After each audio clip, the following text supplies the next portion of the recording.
The meeting's being recorded. To tell you a little bit about the book, Halfway Home, Race, Punishment, the Afterlife of Mass Incarceration is about what I'm calling mass incarceration's afterlife, which for me are the lingering effects of incarceration, the way that incarceration shows up and shapes the social life of the city. And what we tried to do was take very carefully and very seriously the idea that mass incarceration shapes the social.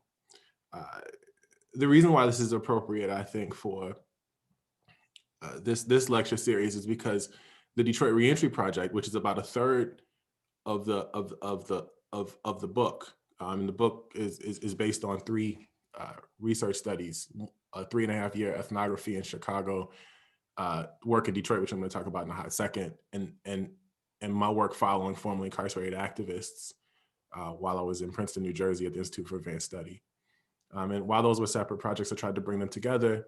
And I also tried to use as a narrative device my own experiences as the brother and son of incarcerated men to make a case about what it means to allow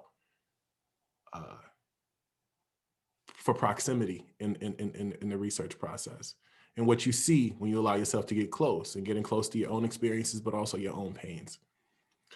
Anyway, so the Detroit part of the study was a project where we followed 90 people, about roughly 30 women and 60 men who were released from jails, prisons, and detention centers into Detroit. At this point, there's still not very many. I don't really think any, certainly ethnographic studies, but qualitative studies or studies at all of police station lockup facilities. And they're desperately needed. The Detroit Detention Center was a centralized lockup facility for all people arrested in Detroit. And so I'll read an excerpt from you about my time in Detroit and our time in the book. And then after reading the excerpt, what I'd like to do is turn to Hazelette and I'll have a brief conversation about our experiences working together on the project. And then Harold Pollack, Professor Pollack, will join us with some questions. And then, of course, we'll do Q&A. And I hope this is an enjoyable and thought-provoking time together. So let me read. This comes from chapter 3. The chapter title is Sinner Man. And we'll be following someone for a little bit. I started research in Detroit in January of 2014, splitting my time between the detention center and the reentry center. I visited twice a week. One guard at the desk would make a call and another would escort me to the facility. We go from bullpen to bullpen and I pitch my wares to a dozen or so men who were standing around or lying on benches, or if it was early and crowded enough, lying on the floor. Listen up, guys, the officer would shout to get the men's attention. This is a professor from the University of Michigan. He's got something to say. Good morning. My name is Reuben Miller. I teach at the University of Michigan. I'm doing a study trying to understand the lives of men and women who've been incarcerated. I'd like to learn about you. I'd announce this before going over the details of the study. Some men would ask questions. Some would just sign up. I was offering 3-day bus cards and a promise to compensate them for their time. After that, I'd walk over to the women's side, meet a new guard, and repeat the process. On the reentry side of the campus, I'd wait with the family members who were there to pick up their loved ones. After a few minutes, I'd be buzzed through a series of corridors. An officer would pat me down, check my shoes, and send me through a metal detector.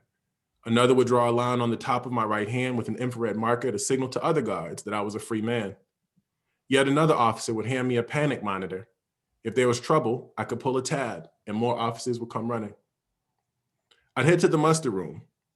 This was the cell where people who were about to be released waited for the final buzzer and the final gray steel and plexiglass door to slide open. They didn't know that their loved ones were on the other side of that door, eating overpriced concessions, waiting to pick them up. A different officer would escort me to the cell and introduce me to the people who sat there, some of whom had waited decades for their freedom. I'd pitch my wares the same way I did at the detention center. I took down their names and the names of the people who could reach them to set up a meeting later in the week. Most times I'd have the attention of the men who sat there waiting for their release. Other times I'd have to compete with whatever was happening on the yard, which they could see right outside the window, or the conversations they were having about their plans, or the papers that they held with their conditions of release and instructions for their next steps. Then the steel door would buzz and slide open for their reunion. A father would hug his boy close. A grandmother would reach up from her seat to embrace her long since grown child, her walker, between them. Children weren't often there, but there was always some exchange between the people released from their cages and the people who picked them up, even when they were in a hurry to leave. There'd be some intimate conversation or just a few words between each parent, maybe a nod or a glance or eyes that danced nervously from a lover to the floor, or maybe a parent would acknowledge how much a child had grown since their last transfer. All of it signaling that loved one was known and cared for, even if he made a mistake, and even if she hadn't visited in some time. Some people made a beeline for the exit, their loved ones trailing close behind, but the relief on their faces when that last door buzzed was almost always there. They had been in prison, but now they were on their way home. Taking in the scene, I almost missed Jimmy Caldwell, who walked out of the detention center, but he was alone. It took 4 tries for me to reach Jimmy. The call dropped twice, then his phone was out of service. After a few days, I got a hold of his mother. She was warm and promised to pass along the message. Jimmy called back within a few hours and scheduled our interview. He showed up early and had a cup of coffee in the waiting area of the University of Michigan's Detroit Center in Midtown, while I finished an interview with a woman whom I met at the Detroit Detention Center the week before. Everyone who met Jimmy commented on how nice he was.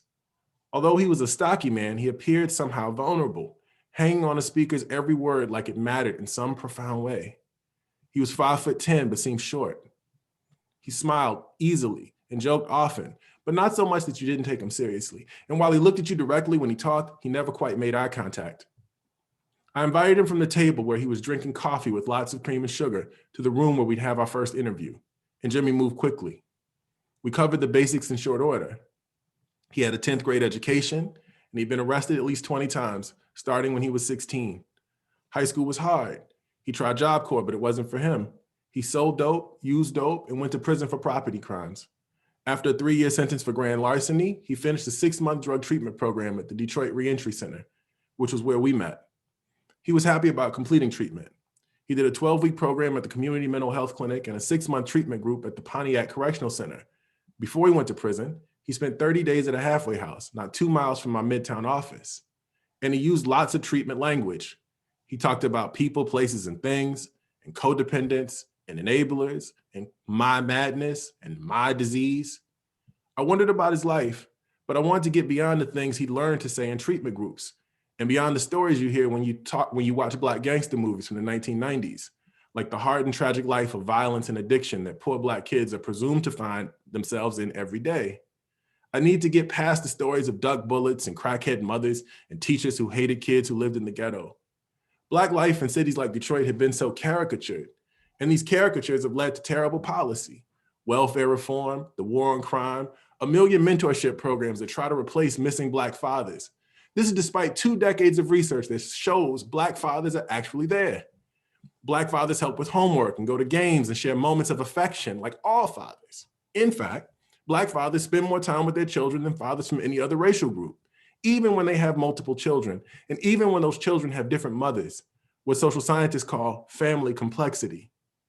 But the news about exceptional Black men who teach low-income kids complicated handshakes, and the YouTube clips of white principals doing the latest dances with little Black girls and boys, and the viral videos of police officers playing basketball with kids in dreadlocks, and the memes where 100 Black men show up for the first day of school with a prominently displayed caption like "real fathers" or "real Black men," convince us that this is abnormal. And there's not just bad policy. Lessons from 1,000 studies on missing Black men and 1,000 more on what sociologists call social disorganization show up in the first interview. So do slogans that moralize Black life, along with phrases like, "you know how we are," and some version of "what our people really need to do is." And there are the things that preachers and pundits and presidents say at gatherings of Black men. All of this typically comes out within the first hour of the interview. Social scientists might call this social desirability bias, meaning people tell you the stories they think you want to hear. There are interview techniques to get past all of this, but it takes a while to move beyond the noise in people's heads. And it takes more than a few hours and a few cups of coffee to really learn about someone's life. I had a plan. I would ask Jimmy about his family and about what it was like for him to grow up on the east side of Detroit. I'd ask him about how the city had changed since the last time he was locked up. And I'd ask him what it was like for him to come home. I'm the only boy, he said quickly, confidently. He had 4 sisters. When I asked where he was in the pecking order, he sat up in his chair laughing. I'm the baby, he said. You're the baby, I said, thinking I knew what he meant. When I told him I'm the baby too, we laughed together, loudly, 2 middle-aged men sitting in an office in Midtown, decades removed from our childhoods, thinking about some pleasant thing from so long ago. But Jimmy stopped laughing, abruptly. I was surprised by how quiet he got and how quickly the mood changed.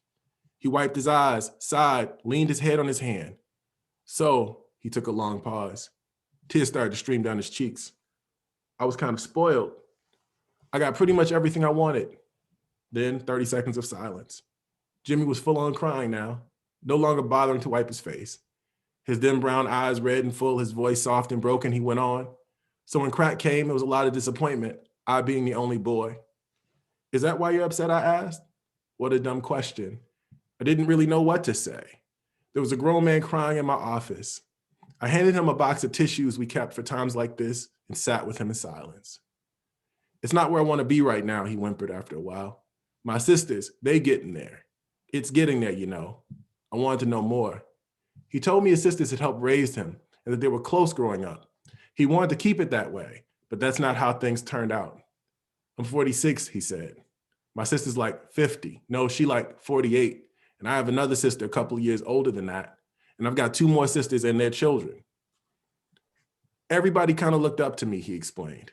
He was back wiping the sides of her face. Like I said, it was a lot of disappointment. Time after time, they gave me the benefit of the doubt. Basically, I shit on them.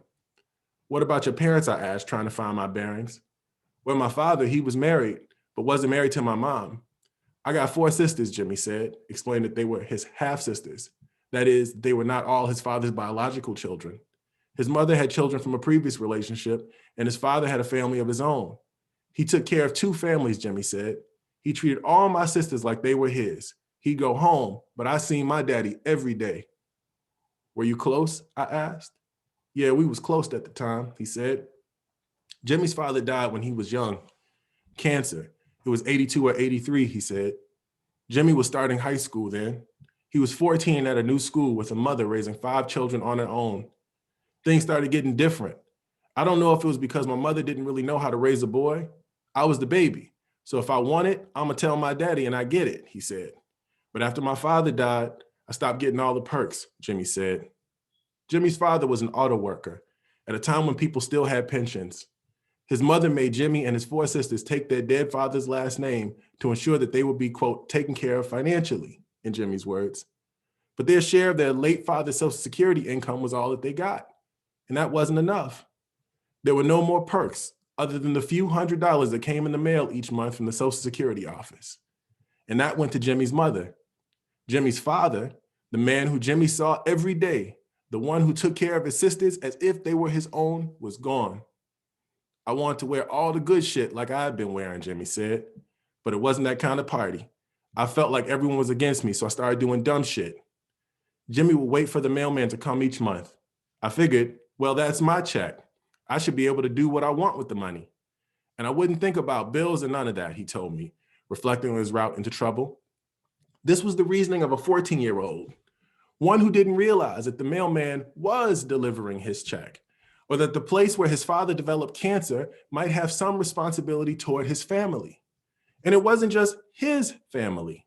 Cancer rates among Black auto workers rivaled rates in the famed Cancer Alley, the 85-mile stretch along the Mississippi River of petroleum refineries and chemical plants that claimed the lives of a generation of Black men.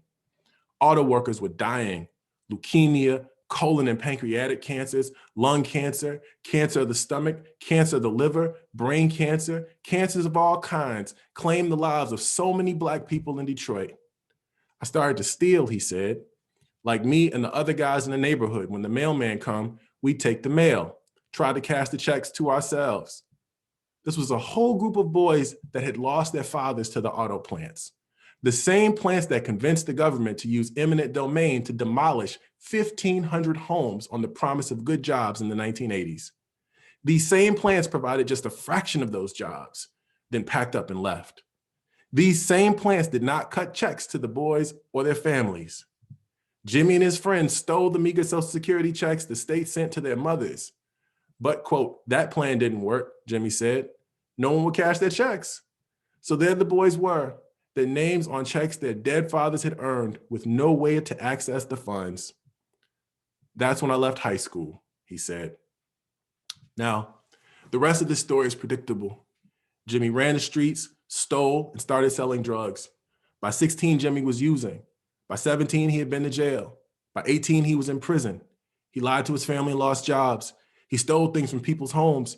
He used more drugs and did time over and over again. 6 months for stealing car radios, 12 months for drug distribution, 18 months for grand larceny, dozens of arrests for trespassing, for using, for stealing scrap metal, for not reporting to his parole officer on time when he was high. Jimmy stayed with his sisters in between bids. He loved his nieces and nephews, having no children of his own. He spent as much time as he could with them. Like last night when you called, he said, I'd been with my nephew all night. I spent 9 months with my sister at my niece's house before I went back to prison. And the kids wrote to Jimmy while he was locked up, sending pictures and visiting as often as he could. But over time, he became more difficult to support. Jimmy told me that worse than the guilt of stealing and using and lying, worse than all the consequences that came with it, was the, quote, separation he felt from his family. A whole lot of time with my addiction, I wouldn't come around. It's a lot of hurt. They were saying, don't leave, he said. But after a while, they learn what to expect. I'll stop there. This story about, oh, sorry, Harold. Oh, no, please go ahead. Please go ahead. Well, this, and Harold's here. Hey, I had the excerpt up on my screen, which is why I didn't see you walk in. But this story about Jimmy and Jimmy's route into crime, for me was an interesting one.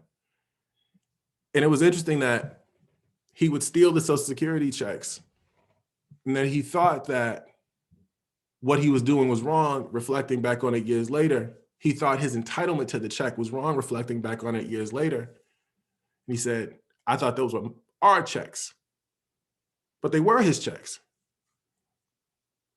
And it seemed to me that the auto plants that took his father's life may have owed him something. But it's also funny that 20 years later or 30, those same auto manufacturers will come to Detroit with their cap in hand. These same auto workers that took the lives of a generation of Black people in that city, that packed up and left after promising to provide good jobs and good homes, would ask for a check during the Great Recession. And unlike Jimmy and his friends, they left with the check. The routes into crime are complicated. It's not just about one's impulse or how one is oriented. It's not just about whether or not somebody has a father or mentor or something like that. But these are our interventions. So anyway, I'll stop there. Harold, you're gonna jump in and say something. I was going to ask the two of you questions. I love it. There's, and thank you for, pardon me for coming in, for coming in late to the party. I mean, there's so much to ask you about policy, about the research experience of doing this, about the personal experiences that are recounted in your book. And maybe I'll start with sort of the intersection of the personal and the analytic. So you're researching these critical policy issues, and they also touch your own life and your own family in such a profound way. And I think, and that personal connection makes this book such a powerful read. I'm sure that's a big reason why it's resonating with a lot of people. But it also, of course, poses a challenge to you as a scholar as you're trying to sort of bring in the right way a critical lens, but also drawing on sort of combining the personal, the family, the historical, and the structural to this. And you know, in your appendix, you talk about this a little bit. You have this section called the gift of proximity. I just wonder if you could say a little bit about how you sort of navigate the tensions between the personal aspects of this and the less personal aspects of this. And by the Hazlitt, please feel free to join the conversation as you see fit as well. Yeah. That sounded way more brilliant before I said it than after I said it, but I think you got the question. No, it's a great question, and Hazelette, maybe you can also talk about, you know, not necessarily your personal experiences, but how you know, drawing from a reservoir of things that you know helps you in the work that you do. But let me go first.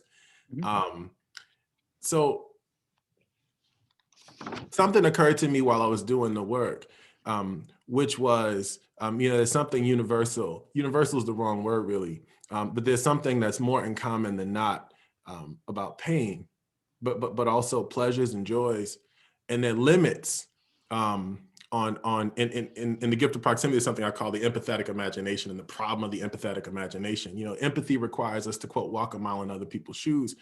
And the limits of that, of course, is that it limits us based on our own experiences and our own ability to project ourselves into other people's lives. But those same limits don't exist for us to think about our own pains in our own ways. And I think that there's something powerful about getting in touch with your own pain in your own way, that'll allow you to walk alongside someone else who's experiencing pain, though that pain might be very different. And so I don't have to project my pain onto you. I don't have to ever know what it's like to, for example, be deported, for me to feel you. And then if I'm starting from this place of feeling, of emotion, not distancing myself from it, not assuming a scholarly posture that requires something of me to get critically distant so that I can write from 30,000 feet away. But if I start from a place of closeness, and if I start from a place where I'm relaying what I feel, it allows the reader to assess in a deeper way, a more powerful way, I think, a more honest way, the veracity of my claims. So it's an analytic stance. It's an analytic position that I'm trying to take. The second part of this is distance hides things. So everything has strengths and limitations. I need critical distance to predict stuff. I need to be able to count things and say how often it happens. And, you know, this is largely a function of math. I need to do that. I need to engage in that calculus to be able to do that work. And that allows me access to things to predict how often a thing happens, under what circumstances, or something like that. And I need critical distance to help protect me from the onslaught of the field, which might sway my assessment. It might sway my feelings in such a way that it becomes paralyzing. It might sway me, it might affect me. So I need critical distance as protection. But the things that I cannot see from a distance, that I can only see when I'm very close. And what I hope to do, what I hope to accomplish, was to reveal what people feel and experience in an honest way by allowing myself to get close. And the reason why I wrote myself in, my brothers in, and more specifically my brother, who takes up a lot of space, or, you know, probably about a third of the book. My brother takes up maybe a quarter, maybe a third of the book. The reason why I wrote him in was because if I was being honest, I would have been in the model. If I was being an honest scientist. So if I wrote the model, it would include people who were poor and Black, born in the mass incarceration generation, born after incarceration begins in earnest. 1972, the first year that we began to arrest people, and we arrest more people every year for 27 straight years. If I was being honest with myself, I would have been in the model.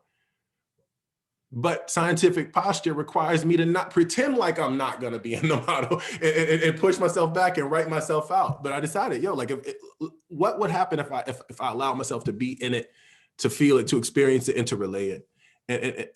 And that's how, and that's why we have, the book that we have.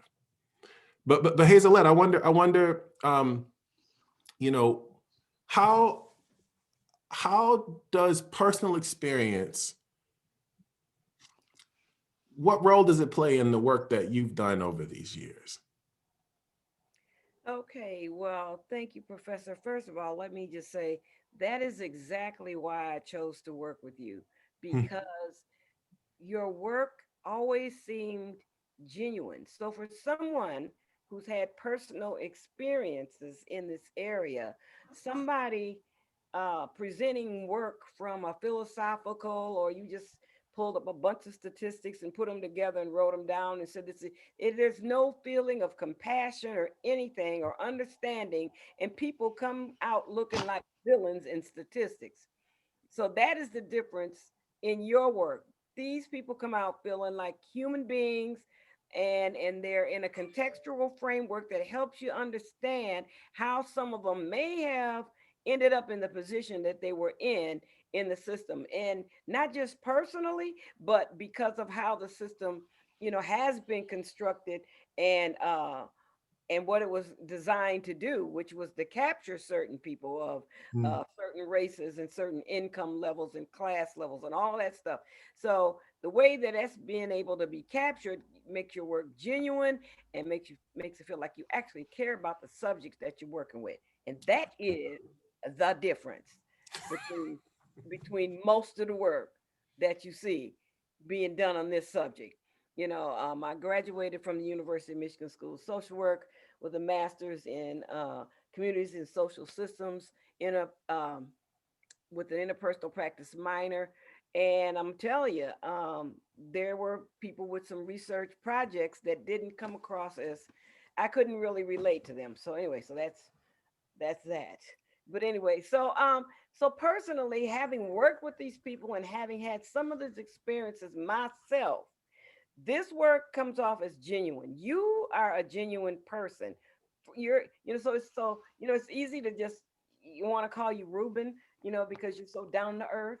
But I have to call you professor because of the respect for the work and the energy that you take to jump over the hurdles of, education and intellectualism and all that stuff to bring something down home that's really going to speak to people who have had personal experience in this, and compel them to want to work with you, and not even see themselves as some sort of a lower class person that lacks morals, and that's how they ended up there. This gives the whole picture of that. Now, I have forgotten what the heck it is I'm supposed to be talking about by now. I want I love, so everybody sees why me and Hazelette are just dear friends. Hazelette, you're just wonderful and beautiful, and I appreciate you. But I was going to ask you, this question that Harold raised to me, I want to sort of raise it for you too, which is, and he invited you to it, so I just wanted to add to the invitation. How does, how does having experience, like what does that do for you in the work that you've approached? Let me say something about Hazelette. Hazelette has run probably a half dozen organizations reform organizations for formerly incarcerated people. She's worked as an activist for years. She was a minister in Huron Valley's women prison for decades. She's walked alongside formerly incarcerated women largely, but also men for decades, literally decades. And she's also an incredible social worker and an incredible counselor. So I was going to ask you though, like, how does the personal experience figure in the work that you do and your approach to it?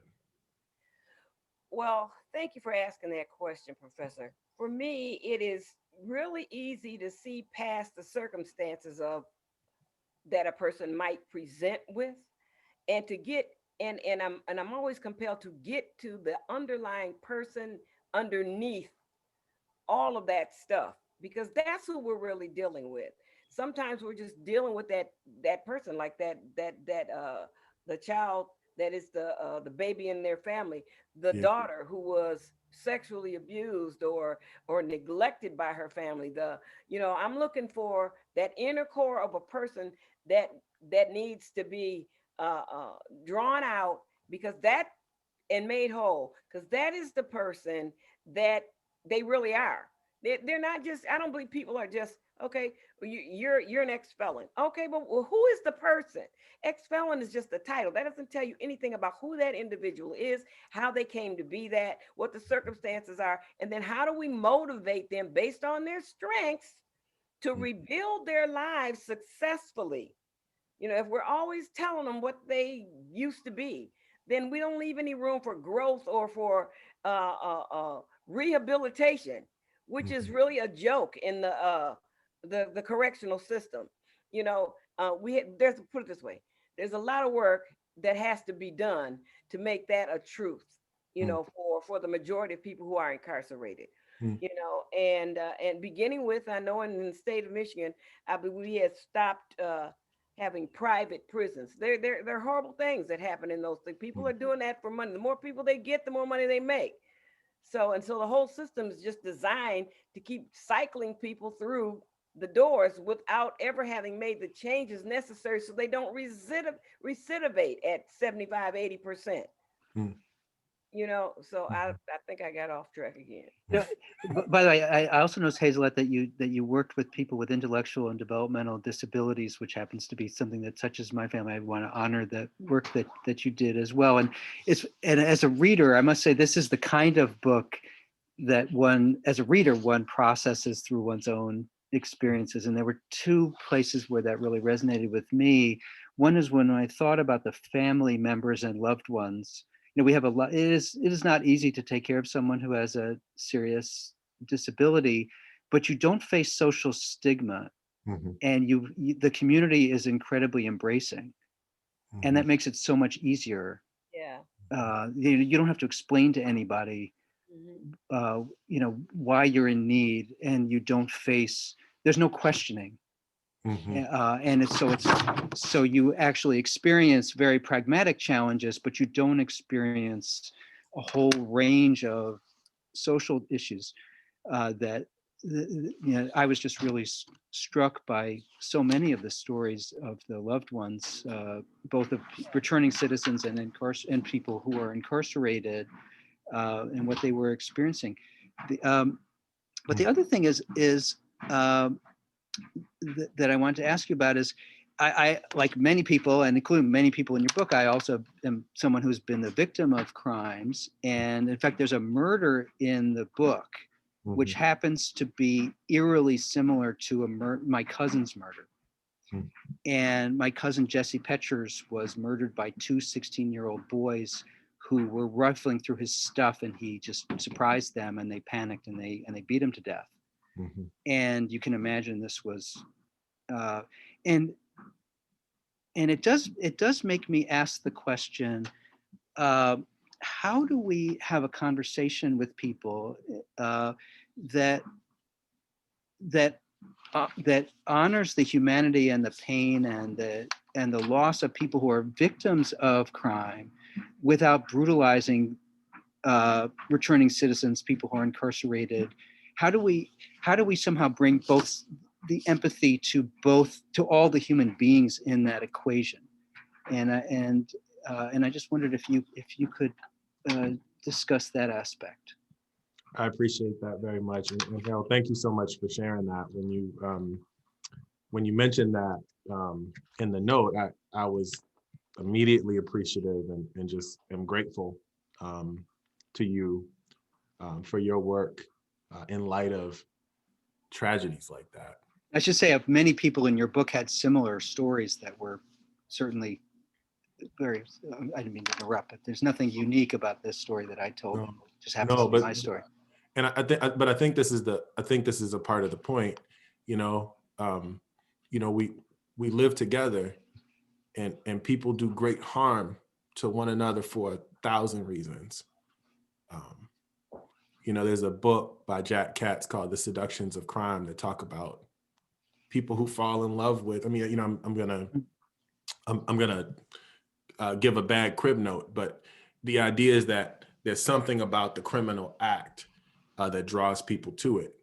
You know, he opens that book with discussing torturers, but then he moves on to talk about University of Chicago students who steal for the quote sneaky thrills, who don't need to steal, right? Like they don't need to steal. These are largely well-off folks. So some people commit crime because they want to. Some people commit crime because they need to. Some people commit crime because they're hungry. Some people commit crime because they haven't learned how to resolve conflict in different ways, and their models They're models for each of these things. They're models that help people move from a place of inability to handle and manage conflict without resorting to violence. They're models where people spend time with the people that they've harmed, and they work together to figure out a way to move to repair. The whole reparative, transformative, restorative justice movements, like these things are very powerful, and they happen with people who've been convicted of murder, people who've been convicted of sexual assault and rape, people who've been convicted of stealing, people who've been convicted of hate crimes. The spectrum of crimes, it's not just for the low level people who've engaged in low level, quote, crime, criminality, this kind of thing. It's not just for the nonviolent, non-sexual, non-serious offender, quote, offender, because people I don't think should be defined by their actions at a given moment in time, or perhaps they may have seen things very differently. So we'll put offender in scare quotes, but it's not just for the non-serious, non-violent, non-sexual offender. It's for everyone across the spectrum of harm. The point here is that harm is acknowledged in the typical criminal justice process, and there's some movement to repair. This is part two. In the typical criminal justice process, really the criminal justice system or the criminal legal system, it really resolves cases. Foucault says this in the 70s. It's really about resolving cases. It's not really about getting anything that resembles truth. I try to take that on in a couple chapters in the book, specifically guilt and confession in the first section of the book. That's part one. So it's about resolving things, which is why so many cases get resolved through plea deals. These are people never actually having to be accountable for whatever that means. And, I know there are problems with notions of accountability and how we think about it. I think we can move out of a punitive paradigm to think about this, but to stay in one for a hot second. No one ever has to really be made accountable. Victims never really often don't have a voice at all in the criminal legal process. What happens is the prosecutor takes over. And then the defensive postures, because it's an adversarial system. So the job of the defense attorney is to get you off. The job of the prosecutor is to convict you. Where's truth in the middle of any of this? Where's repair of harm in the middle of any of this? Where's helping people move to a place of genuine healing in the middle of any of this? And we just don't see it. In fact, most victims, when polled, say a couple things. One, they wanted lighter sentences than the ones that happened. And two, they wanted to have some voice and it was taken from them. So I think that we need a fairly courageous move to think about a place where people belong. I'm going to stay abstract for a hot second because I don't think there's one way to do this. I think we have to change the way we think about the problem. The place that the book lands on is a call for a radical politics of hospitality. It's buried in one of, it's like one line. It's the closest I'm going to give you to a policy recommendation or anyone else. I didn't want to give a policy program.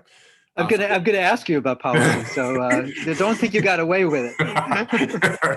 but I don't want to give a policy program because I don't think that we can undo the world that we've made, with just the stroke of a pen, timed right, 5-point program. I don't think that's going to undo it. I think the way we think about people who've caused us harm is the problem. This is where we start. We have to see people as fully human participants in a human community. This means that people make mistakes. People have problems.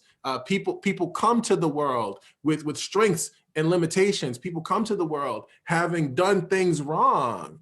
And so the question for us is, how do we build a world in which people who have even caused us harm, not just the non-serious, non-violent, non-sexual offender, which is less than half the prison, by the way, right? So not just them, but people who cause real harm. The hard work is for us, motivated by an ethic of belonging, to build a world in which they might operate. And that world might include some version of repair, might include some version of accountability, has to include a version of real truth. And so we're not going to crack this problem. We're not going to beat this problem if we don't acknowledge, people commit murder. They do. People rape people. They do.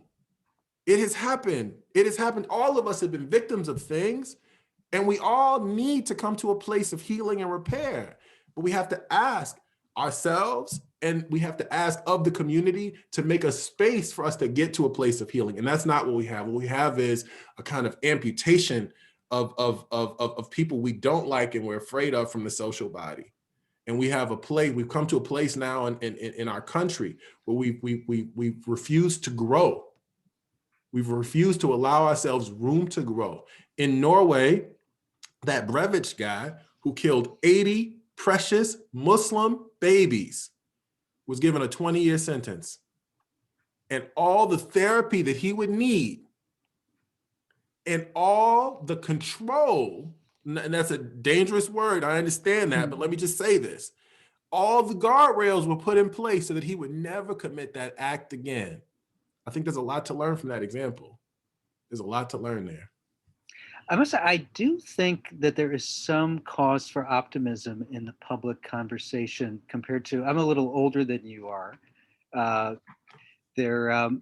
When I started my career in the HIV crack era, in fact, many of us who now are working on opioids are sort of ambivalent of seeing the embracing public reaction to opioids because we remember HIV and crack. And I'm sure, Hazel, I'm sure that you may well have had that. It does seem like there's a striking consensus across the political spectrum that mass incarceration is an actual problem. Yes. I mean, you sort of listen to the Koch brothers, to the Trump administration. I mean, it was sort of striking that during the debates, President Trump was criticizing now President Biden for the crime bill and saying, you basically increased mass incarceration. And by the way, that was not a ridiculous thing. No. And, when I started, I remember Charles Rangel was like against needle exchange and harm reduction. And Jesse, and Jesse Helms and others were even more, even more that way. And so it does seem like there is a recognition that just locking people up is not, that we're not going to make ourselves safer. I don't know if, am I being too... Yeah. So let me just say this. It's very interesting that they only recognize it when the people look like their kids. They didn't recognize that when just crack cocaine was cheaper than powder cocaine. Yeah. And in the Black community, they were, firing it up and turning it into crack instead of just powder cocaine because it was cheaper. They didn't recognize that maybe some form of treatment or some therapy or anything else might have helped somebody who was obviously addicted, and then not to mention the economic factors that drove people to try to use that as a form of income because other doors of opportunity were often closed to them. Now, I'm not justifying any of this, but it's just really interesting to me as a person who was arrested in the 70s during the Reagan's war on drugs for delivery of a substance, how that I could end up with prison time for something that now they would have just told me to go to treatment or try to get me counseling or something else. Now, all of a sudden, and they say until it hits your own house, you don't have the empathy. And so that is the infuriating part about it. But the good news is that it at least something, let them know. Just like, okay, no, I'm not getting ready to get into politics. But let me just say something. So, you can do what you, Hazel, you can do what you want. It's okay. You can do what you want. Yeah, but don't be mentioning the rumpster and stuff. But anyway, I'm just saying. So yeah, and the other thing you talked about, as the chairman on the steering team for Michigan Prisoner Reentry Initiative, one of the community activist jobs that positions that I held, we talked about a program called Restorative Justice, where we would actually have the people coming out of prison meet with the local law enforcement officials and some of the victims and try to come to some sort of an understanding of what would be acceptable for actual, crimes for their, for retribution for their crimes, restitution. And sometimes that really helped when you got everybody in the room and they could see that was just a person. And 9 times out of 10, if the person committed this under the influence of something, by the time they get out, they're not under the influence. So they're not looking like the person who committed the crime. So it's easier to see them as just another person. And then they would try to work out what would be a good restitution for that. Would it be some community service time? Did you, with some money that you paid back to the family? And so on your previous point, restorative justice is the model that they're trying to follow now to make people seem more human and put victims of crimes and the perpetrators together in the same room.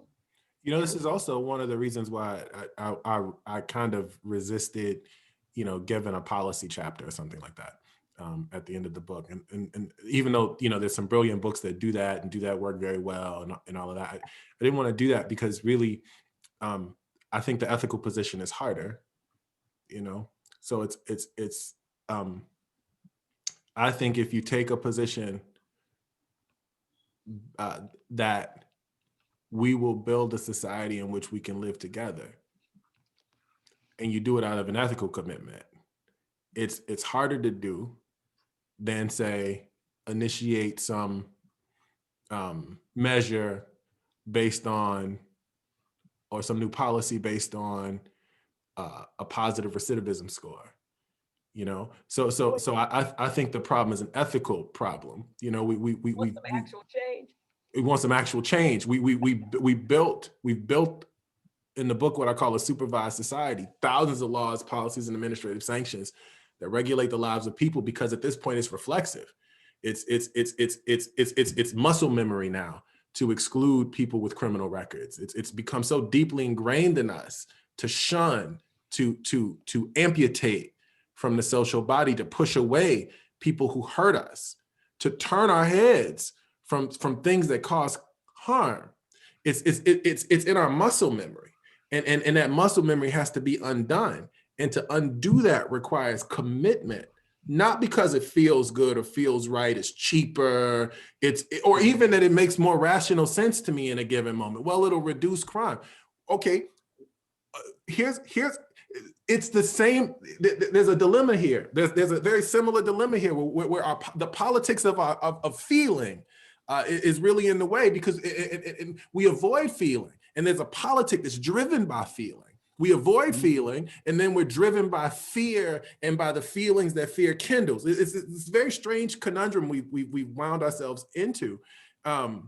So much so that we ask police officers how they feel when they run into a boy who might have a gun. You see what I'm saying? Like, so the question for the officer in the Tamir Rice case is, were you afraid for your life? Because were you afraid that headline might read one dead officer, but the headline read one dead baby? The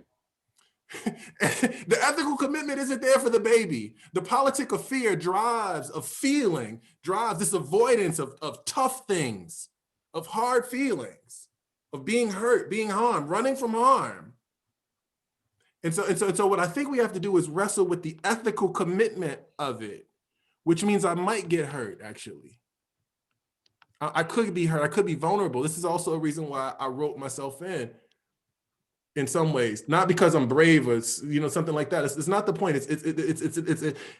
It does work. I'm trying to do some work here. I could be harmed. I'm being vulnerable. I could be harmed. I'm going to open myself up to this feeling, to try to think my way out of a situation. Anyway. But I was thinking about the role. Go ahead. Sorry for stepping on you, Professor Pollock, but that vulnerability, that transparency, that is what makes people believe that perspective can actually work, because we're looking at it. You're demonstrating it, you're modeling it. Thank you. Because that's not a model, like you said, that we see every day. Okay, go ahead, Professor. I must say, as someone who does cost-benefit analysis and teaches cost-benefit analysis, how we sort of link together the technocratic and the normative and the moral and the empathetic, such a challenge. When a lot of the work that we did on syringe exchange, we presented a lot of cost-benefit analyses of how we would save society money if we provided sterile injection equipment for people who inject drugs. Mm-hmm. Well, that's probably the way you got them to donate the equipment, because you talked about saving them money. But what was interesting about it was that was not an effective political strategy, because what people said was, you're doing this because you care that these people are dying who inject drugs, and you're trying to convince us by doing cost benefit analysis. That's not what's motivating you. And which was actually true, but it was said like it was a bad thing. And how do we combine those things is a real challenge. And how do we honor that? Yeah, victims of crime are hurt, and we have to honor that. And maybe the way that we honor that is not by brutalizing the person who did the crime, but in some other way. That is, by the way, I should say, folks should feel free to please put questions in the Q&A. Here's a question that says, I'm in Philadelphia, Pennsylvania. Recently, I learned that some of our public schools have mini detention centers in them. I understand the school system is working to de-police the schools. Can you comment how detention is happening, but the public is in the dark about this treatment of children? Yeah, I appreciate that very much. And these my comment's going to be linked, because this is precisely why we need a new ethic. We need an ethic of care, an ethic of hospitality, an ethic that welcomes a stranger, an ethic that commits to practices of belonging, rather than just the next answer to the next efficiency, because efficiencies get set based on the ethics of a society. So when we say it matters that we save money, we talk about money savings. When we say, it matters that we have our freedoms, we start talking about the Second Amendment and what it does. And you see what I'm saying? It's like the ethical impulse sets the research program. This is something that has to be wrestled with. And also why I think writing from a distance would have done a disservice to the subjects of my book. To the people who are in my book, to this point about the detention center and how that thing links up. That thing links up, I think, because what you see are many prisons. You see an extension of a punitive logic into a carceral logic into a school system. But we've always seen this too, by the way. I mean, in my own high school, we had resource officers. I went to high school, and my graduation year was supposed to be 1994. I say supposed to be because I dropped out. But 1994 was the year I was going to graduate high school. And in 1990, when I walked into high school, I was greeted by school resource officers. This is a decade before Columbine. And there were school resource officers I learned from a brilliant MA student as early as the 1970s. So when the school operates on a calculus of delinquents, so when I understand children as delinquent, when I understand children as delinquents, when I understand children as risk, then I build systems around that risk. And so I can do the good thing based on the inputs that tell me what is good. But if I which could be eliminate, resource officers in a given year, and then I'll see something else. Let's line them all up based on how much they're able to pay for school lunches or something. I'm making something up, right? Like my point is that the logic will creep in and show up in different places if I don't do this very important moral and ethical work. This very important, like I have to ask, where does this politic come from? Where does this politic come from? What ethical impulse drives this politic? What do I feel and think about this politic? Why am I raising my hand to vote for it? Why does it feel good to me? I have to interrogate good. I have to interrogate the ethic. And the carceral is a kind of logic. Punishment comes from a kind of logic. And it feels natural, which is what makes it more dangerous, or makes it dangerous. Yeah. Go ahead. I'm sorry. The whole school to prison pipeline thing, the fact that they're actually putting in many detention centers in the school, they're not even waiting for them to get out the school to get in the pipeline. They're putting them in the pipeline while they're in the school. Absolutely. By the way, it is striking how much in the policy discourse that can creep in, where very often I do a lot of work with policymakers where we're trying to do things to help young men and women in Chicago and other places. And one of the most tempting avenues of policy justification is to view these young people through the lens of their potential criminal offending. It's like, we should be providing math tutoring to these young people because it will reduce criminal behavior. And, or, we should be providing nutritional supports for young people because this will reduce their probability of a criminal offense. And that is a way that you can sometimes you can get resources. Absolutely. And of course, it's also, that is profoundly carceral. Yes. And yes. I don't know if you've experienced that as well, but I would say that in a lot of our work, that is very, very often, in the mix. An entire system of education designed around behavioral control. Like these are the things we, this feels like, in some level, this feels like venturing into, like the abstract too far, but the abstract is so important. The theoretical is so important. This move to detach theory from practice is so dangerous because the theoretical, the abstract, the ethical, the political is so important because it drives, it shapes the questions that we ask. It shapes our responses to those questions.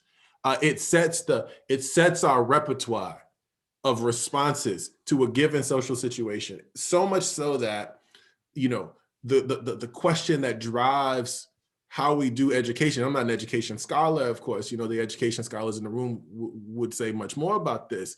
It hinges on notions of delinquents, the risk, the management of risk, and the fear of this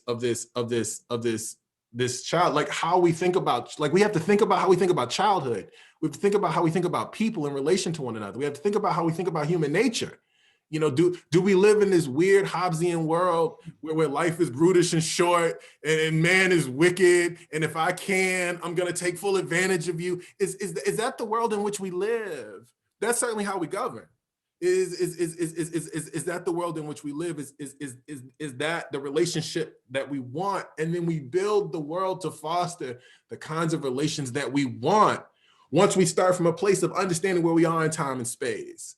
So we have to have these I think, maybe I'm just saving my own job, right? Like we have to have these conversations about these deeper things. And it's not deeper. Like I think you can go deep on all these things, but I'm saying about these kinds of things. Again, because I think we have to interrogate the good. We have to interrogate what good is. What do we mean by good? What is that? Where does that come from? Why is that the thing that I feel is good? Why does it feel good to me to expel this person from the social body? Why do I feel safer when they're gone away? And what do I do despite my feelings of fear? What do I do now? I have this feeling. I recognize it for what it is. What kind of world do I make from this place? And not only that, you put them away, but guess what? There is something called reentry. They will be returning citizens back to your community. I want to make sure I get to, I have so many things I want to ask you about, but I want to make sure I get to honor the questions in the chat. So Aubrey asks, Professor Miller, can we learn anything from the truth and reconciliation processes that have often occurred in the global South, in quotes, during regime transitions that we can apply to restorative justice techniques within our own criminal legal system? The International Criminal Court and other bodies define repair in particular ways. Will it help advocates to connect to those institutional definitions? Yes. Yes, I think all it starts with an honest reckoning. People harm people. So that's on the one, that's interpersonal. Let's say I committed a murder. If I did that, I did that. There's a family on the other end of that. There's a person who's gone, Okay. Now also, the conditions in which we live, the structures that we've made, the laws that we write, these also do harm. The laws in response to my harm do harm. the laws that shape the education that I get does harm. My social position is one that is compromised. I have to reckon with that too. The truth has to go all kinds of ways, which is what I think you're asking about, Aubrey. So I have to start from this place of truth, and from this place of truth and honest reckoning, including how I think and feel about being in this position. This is my argument, including how I think and feel about being in this position. I got to reckon with that too. I got to reckon with not liking some of my research subjects when I'm doing this work. I got to reckon with feeling fear when this dude is sitting across from me and I know what they did. I got to reckon with the fact that they did things that should make me afraid. I can't skate that over. I can't paper that over. I can't pretend like the person didn't harm anybody. That actually happened. But this truth has to go both ways. Their vulnerability, mine. And from there we can build. From there we can build something different, perhaps something beautiful. By the way, I want to get to questions in a second, but I think that also relates to, in such a powerful way, to people's own conceptions of manhood and masculinity and the way that we are socialized as I'll say, in my case, as men. One of the things when I talk to young people in Chicago, they're sort of fascinated that I can be this dweeby, nerdy adult man who's not, who's, I'm 126 pounds, and that's not really an important part of my day. I'm not afraid in my day-to-day existence, because in the world that they live in, that doesn't work for them. And I'm physically safe even though I'm not formidable, and that's kind of hard to do for a lot of these young people, walking around Fenger High School. No, it's Harold. It's a wonderful point, and it points. It I think highlights in powerful ways all the presumptions that go into the world that we've made, and why it's important to do this deep work of uncovering, like getting to the heart of it, asking basic questions. I think it's very important because the world hinges on presumptions, like we make them. So some of them are going to be more useful than others in a given moment in time. Some of them they all do work. And so the question is, what work is the presumption doing at a given moment? Like that's the question. Julie Henley has a question for Professor Miller. I appreciate that you don't want to make policy prescriptions, and you convinced me, not that that matters. My question is, that's her parenthetical, by the way, not mine. My question is whether you have thoughts about how we can bring this ethic of care into the policy narrative. What do we need to do for this discussion of ethics and care to be at the tables that Professor Pollack sits at when discussing his cost-benefit analyses? Well, some of what I hope to do, I'm hoping that the book is helping to shape a policy agenda where we center the lived experiences of people, the actually existing reality of people who move through time and space under a certain set of circumstances, in this case, under the burden of having a criminal record. And I'm hoping that the method, what I offer is a method of proximity. And it's not a method like do 1, 2, 3 things, but it's an analytic method, as in, I don't have to explain this obviously, but just please humor me, but it's an analytic method, as in, here's a way to approach a set of questions. Here's a way to approach an experience. Let me allow myself to get intimate with my own fears and the dangers that I've experienced over the life course. Let me allow myself to be in touch with the things that make me happy and sad. And let me not presume that this is universal. Let me presume that this is one way to be in the world, and that other people might have a set of experiences that I might want to respect. And let me start the policy making from that place. So what I'm trying to do in this very specific area is say, look, we pay so much attention to jails, prisons, and solitary confinement, to women shackled to tables when they're giving birth, the most egregious things that happen inside prisons. And it's awful. We need to pay attention to that we've overlooked millions of people who are among what we've made into a kind of walking civil death. I don't say that exactly in the book, but I certainly talk about civil death and social death and this kind of thing. Let's pay attention to that lived experience, and from that place of lived experience, let's think about the policy. Let's think about policy from the experience of policy. Okay, so that's part one. And as we think about that, let's think about what drives the policy to begin with, which I would argue is an ethic of fear and public safety. And let's now move away from a question of public safety into a question of human thriving, and think about, what do people need to thrive? What might it be to engage in a politics to create a society in which people belong? And let's start from that place. And then the example that gets offered up in the book are all the folks who do incredible work to make the world a better place. Very specifically, I point to Ronald Simpson Bay's powerful example, which is in one of the chapters, whose son was murdered while he was doing a wrongful conviction. He was in prison for 27 years on a wrongful conviction. Son's murdered. He advocates for the son's murderer, not because he likes the kid, not because he loves the kid. They're not touring together right now doing speaking engagements. Ronald advocates for this child because he believes the child deserves a place in society. It's a much harder task, I think, than falling in love with the murder of your child and then, making some commitment. Oh, they remind me of my son. No. This kid killed my kid. I maybe hate this kid, but it's not right that he be tried as an adult. It's not right that he do 50 years. It's not right that he have no place when he comes out. It's not right. And from that place of what's right, what Ronald has decided what is right, that deep interrogation that he did over those many years, it's from that place that he begins to advocate for policy reform in the criminal justice system. So we will watch people like Ronald. We will watch people like Hazelette Crosby Robinson, who does powerful work in Ypsilanti, who's helping women on her off time and helping to run criminal justice organizations and making sure people got places to stay, the babies got houses. I think the lessons that we can learn as we watch how to implement this politics. It's looking at mutual aid even, but not falling for the buzzwords. Like, there's a lot of buzzwords that hide a lot of stuff, and we got to be careful. We got to be careful that we're doing this work of interrogation, and that's what the abolitionists are calling us to do, a work of interrogation. So even if you're not an abolitionist, which I am not, I think I've said that publicly at SSA 92 times. I'm not an abolitionist. I'm not an abolitionist for reasons that we can discuss. There's not enough time right now. But I believe deeply in the project of abolition because it forces us to reimagine what the world might look like if we were animated by a different politic. Lester Kern has oh, go ahead. I'm sorry.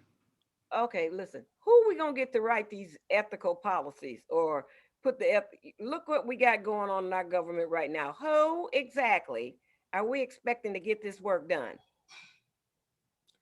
Are you asking me? I'm asking you, Harold.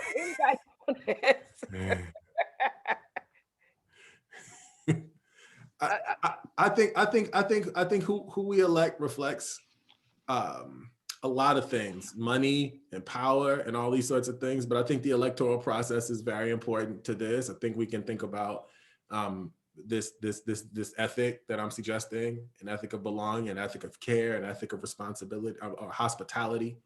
And I think we need to get this out to the people who are trying to make those types of decisions. We need to move this up the chain. We're trying our best, Hazelette. We're trying. I must say, I think over my career, I think that, there's this, Freud has this great comment where he says the voice of reason is quiet but insistent, and it will not cease until it gets a hearing. And I think some of these points, there's greater receptivity to it today, and particularly among young people, than I remember. By the way, Lester Kern has a question that resonated with me that I wanted to ask. Some of my favorite moments in the book talk about your decision-making when it came to choosing to help or not help your brother in particular moments.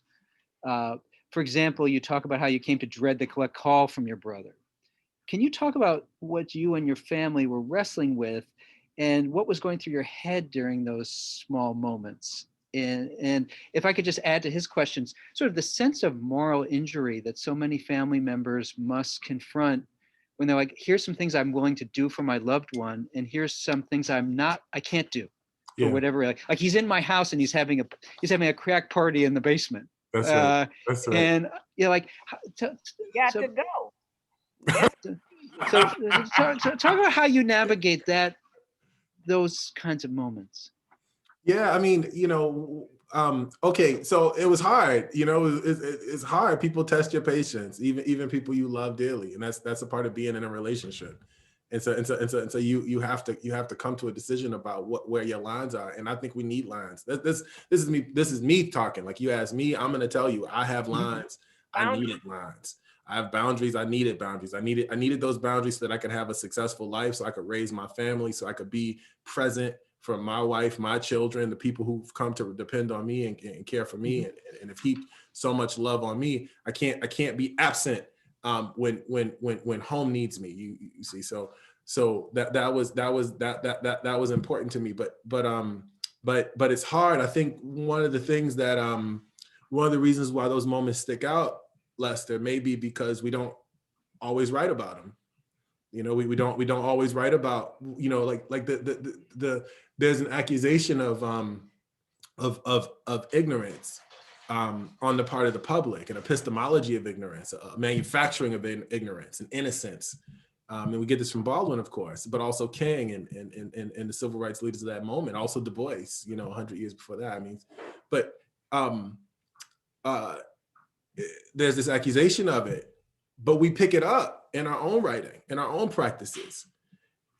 Advocates don't often talk about not liking some of the people they advocate for. I think it's a necessary part of it. I don't think you can do that. I don't think you can do that so much publicly in the same way. I'm not saying that there is no one answer to this. My perspective on it is to be as honest as you can with the experience as you're having it, in the moment that you're having it, and as you relay it, you be as honest as you can with it and as sensitive as you can with it. And I think that gets us somewhere, not just in the storytelling, but also in a relaying of the complexity of the issue that you face. My brother got on my nerves. It just is the case. I love him. I love him. I talked to him 10 minutes before I hopped on this call. I love him. He loves me. We're proud of each other. Like, I'm so glad he's doing okay now. I'm so glad he's doing okay. But man, it was taxing. It was very hard. And then to move among colleagues who may or may not, who everyone has had somebody in their orbit who this has happened to at some point or another. But the extent to which we acknowledge it differs. The extent to which we notice it differs. It's a hidden social world. Some people can go through life without ever seeing it, but 1 in 2 American families has a loved one who's been to jail or prison. If that's true, then that's the case for all my colleagues who would totally understand if I talked to any of them in the office at any one of the institutions that I've had the pleasure of spending time at. They would all totally understand, but that's not something that's all public on the sleeve. And so it was not easy to navigate. But this is a part of the tough work. This is why I think coming down to this point where we embrace a new politic, a politic of hospitality, a politic of care, an ethic of hospitality, an ethic of responsibility one to another, an ethic of belonging, because citizenship is about belonging. I argue in the book and also in my writings on citizenship, along with thousands of others of scholars of citizenship. It's not just me, hundreds, maybe not thousands, and a handful who write in this area, but that's not the point of it. Listen, for folks who are judging my tenure case, but that's not the full point. Professor, I tell you what, that preaches. Let me ask. We're getting. By the way, the chat is filled with comments. I think that Joe Christopher Valdez is going to get the last question because we're 150. Says, how should we be teaching our social workers to help them enact this policy of ethics that we currently aren't teaching them? What are there some things that we should be doing as the Crown Family School that bring to our classrooms what you're talking about in a more powerful way than maybe we're able to do now? Joe is always asking great questions. Let's start there. And all my students who are on this talk, thank you for coming. I very much appreciate you. I don't want to lead with what people aren't doing. I can't know what they do in their classrooms. But what I can say is that if we start from this place of deep honesty, the first question was about truth and reconciliation, like what that is and what that does. It starts with the confronting of some ugly stuff. I think that's the starting place. Like, let's confront some ugly stuff. Apartheid was real. People were murdered. People were harmed in all kinds of ways. And let's talk about the ways that they did it. Let's not run out the room when we start chatting about it. And that doesn't mean everybody can talk about it. That's the second part. Everybody can't talk about it. Everybody's not ready to. But there has to be a conversation about the harms that have been caused. There have to be a conversation about the joys and the pleasures and the mundaneness of the things that we do. Or else the story is a flat story, it's a wooden story, it's one-dimensional, it doesn't capture real life. And we start with an honest reconciliation of it. And from there, that's the place to sort of build out. For me, it's deeply experiential. Of course, I'm a qualitative scholar, I'm an ethnographer. It's obviously like this is how I write, it's how I think, it's how I approach my lectures. It's deeply experiential. Start from the deeply, even if it's theoretical, it's experiential. Start from the experiential place. Go to the core of the thing and sit with it, be in it, feel it. It's how I approach my work. That doesn't mean that's how everybody should approach it. It's how I approach it. And I think from there, we can start thinking about practice and policy. I'm going to sneak one last question in, All right. and then I'm going to let everybody go. This is from Colleen Grogan. I really like your response to Julie and your notion of the politics of feeling, that we avoid feeling and focus instead on fear. What drives our policies is the politics of fear. I wonder, however, with social media, it seems we're very much driven by a politics of feeling in echo chambers full of emotion with an absence of understanding. So perhaps a politics of empathy is what you mean. And then what medium can best help us bring that about? Yeah, so I'm not really fully sure that we're wrestling in the ways that I would find satisfying with the experience of anything. Certainly not on social media. There's not enough characters. 140 characters is not enough, Hey, we have 280 now. Oh, 280, there it is. No wonder tweets got easier. Yeah. Well, I tell you what, you might leave out a whole segment of the population who are not really that active on social media. So there's that part. The smart part of the population. Yeah. I'm sorry, go ahead. No, but I don't mean simply a politics of empathy, though. I think empathy has limits. I think empathy requires us to project ourselves into the skin and experiences of others. I think it's very important for us to get in touch with our feelings. What I argue for in the book is what I call a sociology of being together. And it's all about learning how to walk alongside someone. What does it mean? So, if you think about what it means to be a good friend for a hot second, when I've experienced the death of someone close to me, some of the closest people to me just sat with me. They just sat with me and they listened and they shared what was relevant, not always talking about themselves. You have a friend who's always talking about themselves. Sometimes there's room for that and sometimes it's not. All kinds of people come, all kinds of shapes and sizes, but there's something about being together and learning how to be together. There's a closeness, a bond that develops from that place. That's what I'm looking for. I'm looking for that kind of togetherness. So I'm trying to foster. I don't think that's the same as empathy. Like my dear friend who has not lost, my grandmother died when I was 18. And she was the one who raised me, and that was it. Like I didn't, 18, I didn't have that was it. My parents were gone, that was it. I didn't have a parent. That was my grandmother.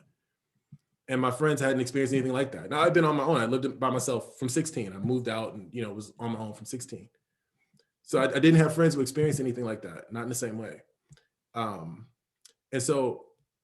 I have friends who sat with me and who heard and were able to relate from their vantage and didn't go as far as to try to pretend like they understood, especially what I experienced, but they were with me. That's what I'm calling for. I'm calling for a kind of togetherness. That's the kind of proximity, the kind of closeness. It's not the same as you understanding from your own set of resources, walking a mile in someone's shoes. I don't think we always can, but we can understand our own pains.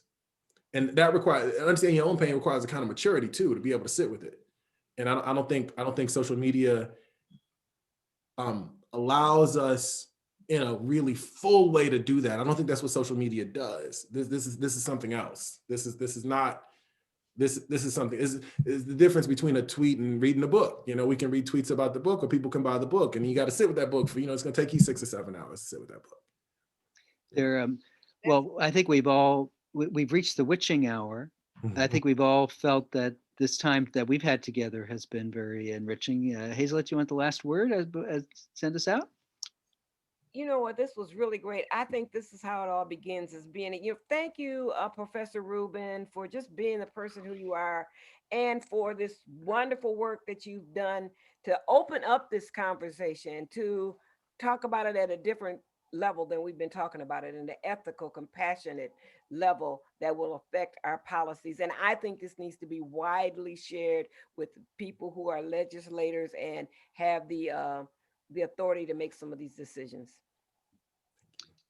Well, thank you, everybody, and this has been a great conversation. And I must say, I listened to the book, which was an 8-hour listen, and it was actually quite gripping to listen to it. And thank you, everyone, for joining us and for this Davis lecture. And we'll send everyone on their way enriched. Thank you.